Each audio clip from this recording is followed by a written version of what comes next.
আসসালামু আলাইকুম রহমতুল্লাহি ওবরকাতুহু। সম্মানিত দর্শক, জনাব তারেক রহমান সাহেবের দেশে ফেরার পর ডক্টর মোহাম্মদ ইউনূসের যে দরবার, সেই দরবারের যে জৌলুস, এটি ক্রমশ ফিকে হতে হতে আজকে তিনি প্রায় নিঃসঙ্গতার পর্যায়ে পৌঁছে গিয়েছেন। তারেক রহমান সাহেব ২৫ তারিখে যেদিন এলেন, ওদিন থেকেই প্রেস বলেন, মিডিয়া বলেন, সরকারি কর্মকর্তা বলেন, সকলের দৃষ্টি কেবলই মাত্র বিএনপিকে ঘিরে, কেবলই মাত্র তারেক রহমান সাহেবকে ঘিরে।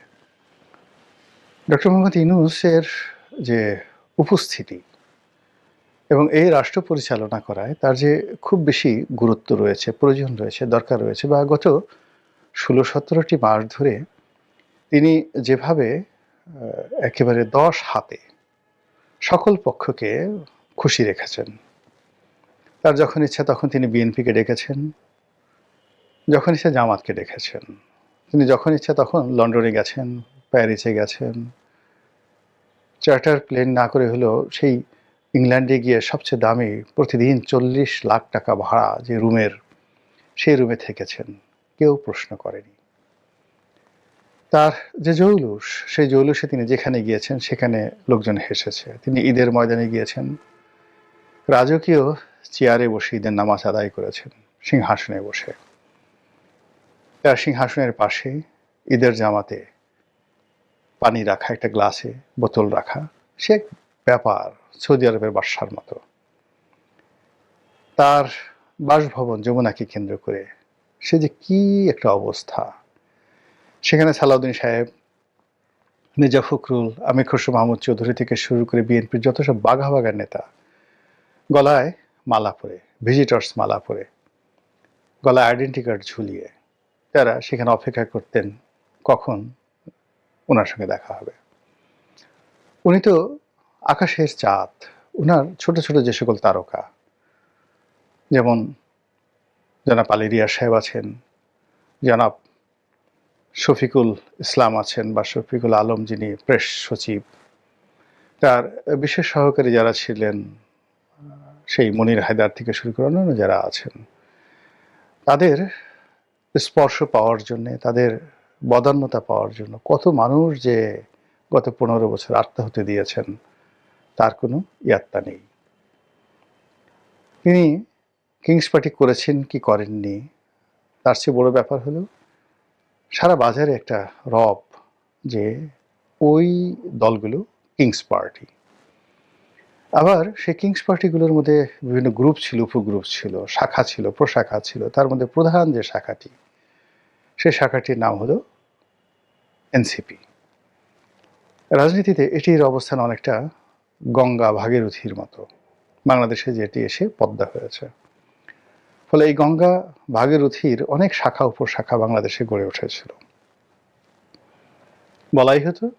এবং যেদিন যাকে বলা হয় এনসিপির প্রধান হিসেবে জনাব নাহিদ ইসলাম দায়িত্ব পালন করলেন, সেদিন প্রেস সচিব আনন্দের আতিশয্যে বলে ফেললেন যে বাংলাদেশের ভবিষ্যৎ প্রধানমন্ত্রী। দেশের মানুষ সেদিন বিশ্বাস করলো, ভয় পেল, সমীহ করলো।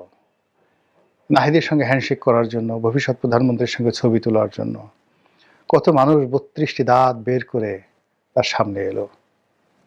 প্রথম আলোর মতিউর রহমান, মাহফুজ আনাম সাহেবের মতো মানুষ নাহিদ ইসলামের সাথে হাত মিলানোর জন্য, তারপর তাকে সম্মান জানানোর জন্য, তার সাথে মোলাকাত করার জন্য যে আধিক্ষেত্তা তারা দেখালেন, এমন আধিক্ষেত্তা ওনারা কোনো দিন শেখ হাসিনা, বেগম খালেদা জিয়া, তারেক রহমান সাহেব কারোর সঙ্গে দেখাননি। কিন্তু তারা জনাব নাহিদ ইসলাম সম্পর্কে দেখিয়েছেন। বোঝার চেষ্টা করুন যে কিংস পার্টির কি পরিমাণ দাপট এই বাংলার জমিনে ছিল। কিন্তু যেই না তারেক রহমান এলেন, এখন নাহিদ ইসলাম, এনসিপি, নাসিরউদ্দিন পাটোয়ারি, সার্জিস আলম, হাসনাত আবদুল্লাহ, যারা বাংলাদেশের সুপারস্টার ছিলেন গত ১৫ মাসে, যাদের কথায় বসন্তের বাতাস বইত, যাদের কথায় পাখিরা গান গাইত, যাদের কথায় বাতাস প্রবাহিত হতো, সেই মানুষগুলো এখন কোথায় আছেন, কেমন আছেন এই শীতের মধ্যে কেউ জানতেও চাচ্ছে না।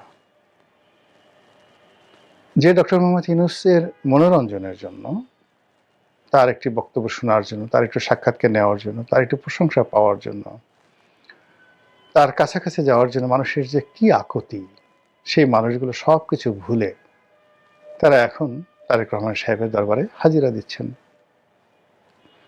যে ব্যবসায়ী নেতা, যে রাজনীতিবিদ, যারা যারা ছিলেন সবাই এখন সেই বিএনপির দিকে ঝুঁকে পড়েছে, তারেক রহমান সাহেবের দিকে ঝুঁকে পড়েছে।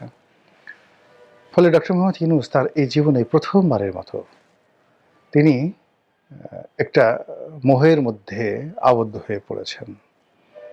একটি ঘেরাটোপ যেটাকে বলা হয় তার মধ্যে পড়ে গিয়েছেন। একটি জটিল অঙ্কের মধ্যে পড়ে গেছেন। তিনি এখন ইচ্ছা করলে গ্রামীণ ফোনে যেতে পারবেন না, তিনি এখন ইচ্ছা করলে গ্রামীণ সেন্টারে যেতে পারবেন না, ইচ্ছা করলে তার সামাজিক ব্যবসার যে পসরা এটি নিয়ে তিনি ঘুরতে পারবেন না। তিনি হয়তো ভাবছেন বা ভাববেন তার যারা লোকজন, কেন এরকম হলো? এই তো কয়দিন আগে তিনি যখন লন্ডনে গেলেন, তারেক রহমান সাহেব তার দলবল নিয়ে তার সঙ্গে দেখা করতে আসছেন, সে কি বিনয়, কি ভদ্রতা, কি আনুগত্য। কিন্তু যেই মুহূর্তে তারেক রহমান সাহেব বাংলাদেশে এলেন, পরিবেশ পরিস্থিতির কারণে তিনি হঠাৎ করে প্রধানমন্ত্রীর মতো তার একটা ইমেজ তৈরি হয়ে গেল, লোকজন তাকে ওইভাবে সম্মান সময় শুরু করলো। এমনকি রাষ্ট্রের যারা গুরুত্বপূর্ণ ব্যক্তি তারা এখন ডক্টর মোহাম্মদ ইউনূসের দিকে তাকাচ্ছেন না।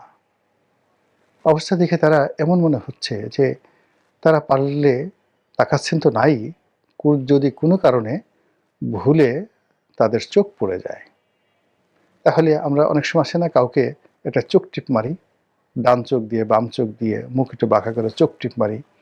এভাবে অনেক দুষ্ট লোক তৈরি হয়ে গেছে যারা ওনার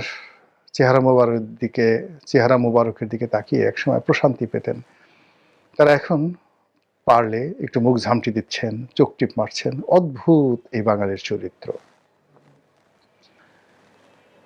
এটার শেষ পরিণতি কি? কেন এরকম হলো? যারা ডক্টর মোহাম্মদ ইউনূসের প্রশংসায় পঞ্চমুখ ছিলেন, যারা তাকে ক্ষমতার মসনদে বসিয়েছেন, উনি যেটা স্বীকার করেছেন যে ছাত্র এবং জনতা তাকে এখানে বসিয়েছেন, তারাই তার নিয়োগকর্তা। কিন্তু আমরা যারা অনেকেই বলার চেষ্টা করছি, না, এর চেয়ে তো বড় নিয়োগকর্তা রয়েছেন পেছনে। হয়তো আমেরিকা, হয়তো পাকিস্তান, হয়তো ভারত, হয়তো আরও অনেক কেউ হতে পারে।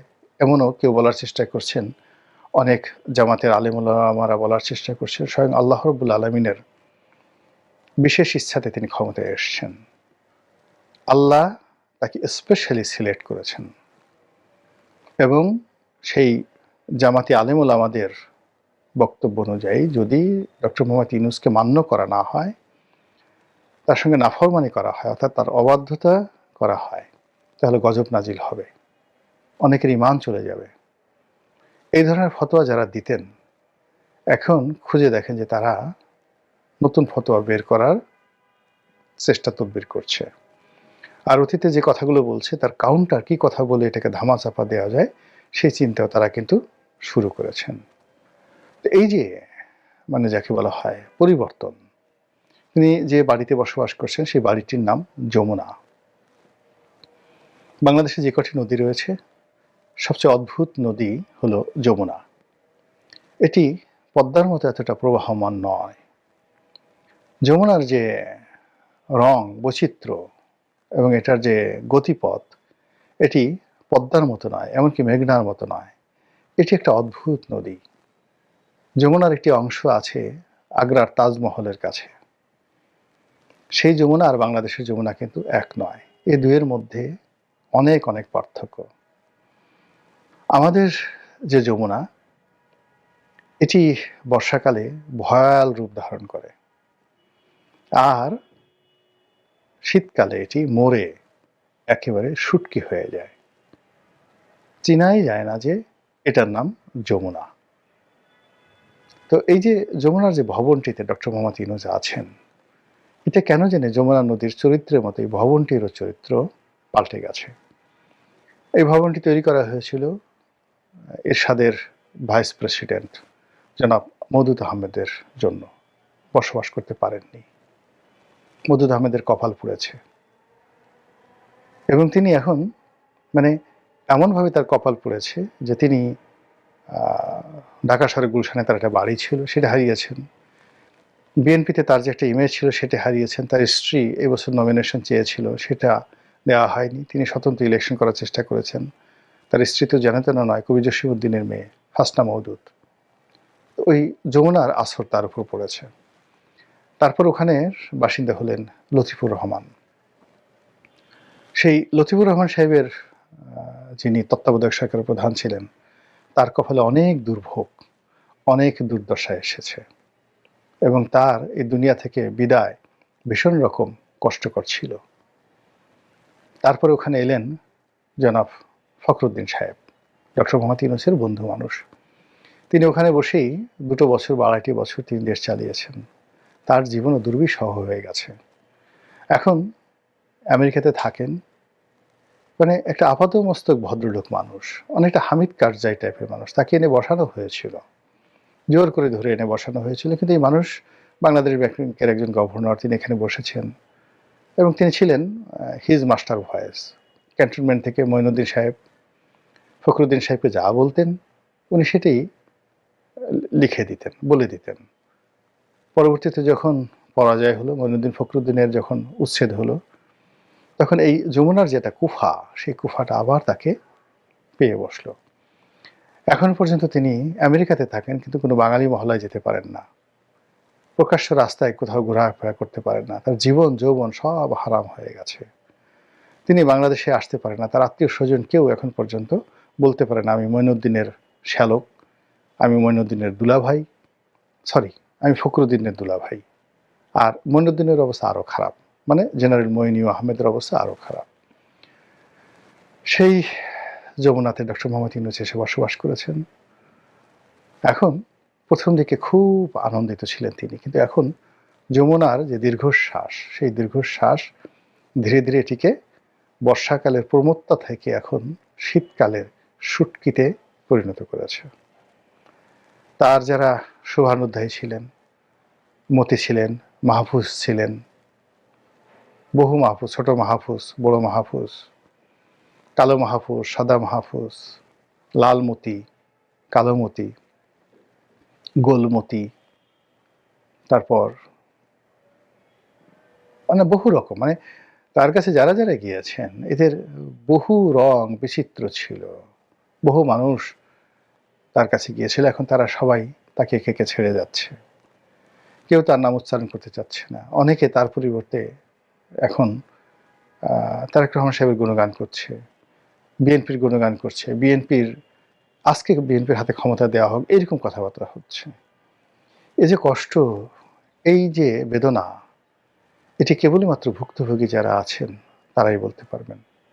সেই দিক থেকে ডক্টর মোহাম্মদ ইউনূস তার এই মানে প্রবীণ বয়সে, প্রান্তিক বয়সে, জীবনের শেষ প্রান্তে আমি চাই তিনি ভালো থাকুন, নিঃসঙ্গতা কাটিয়ে উঠুন, তার একটি সম্মানজনক পরিবর্তন হোক, ট্রানজিশন হোক, ক্ষমতা হস্তান্তর হোক এবং তিনি যেন এই বাংলার মাটিতে মঈনুদ্দিন ফখরুদ্দিনের মতো না হন।